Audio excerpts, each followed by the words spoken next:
Ang totoong kwento ng Bagyong Odette, International Name, Rai, sa Cebu City ay hindi malilimutan dahil sa bilis ng paglakas nito at sa lawak ng pinsalang iniwan nito noong gabi ng ika-16 ng Desyembre taong 2021.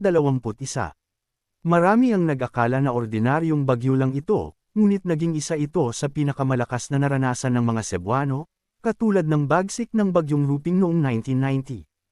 Narito ang mahahalagang bahagi ng kwentong ito. Isa. Ang biglaan na paghagupit.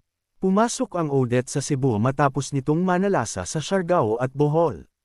Bandang alas 10 ng gabi noong ika-16 ng Desyembre, naglandfall ito sa Carcar City, timog ng Cebu. Bagamat hindi sentro ang Cebu City, ang lawak ng hangin nito, na umabot sa 175 km/h hanggang 240 km/h, ay naramdaman sa buong Metro Cebu.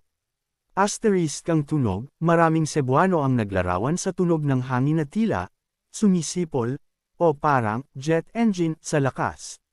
Asterisk ang dilim, maagang nawala ng kuryente at signal, kaya maraming pamilya ang nakikiramdam na lamang sa dilim habang binabayo ang kanilang mga bubong. Dalawa, ang kinabukasan, isang post-apocalyptic na tanawin.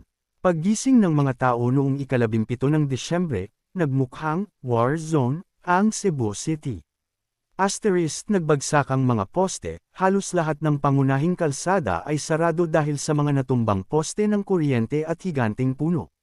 Asterisk wasak na mga gusali, ang mga sikat na landmark, tulad ng higanting Christmas tree sa Fuente Osmeña, ay itinumba ng hangin. Maraming billboard at salamin ng mga building ang nagkadurog-durog. Asterisk sadsad na mga barko, sa baybayin ng South Road Properties, SRP, may mga malalaking barko na sumadsad sa pampang dahil sa lakas ng alon. 3.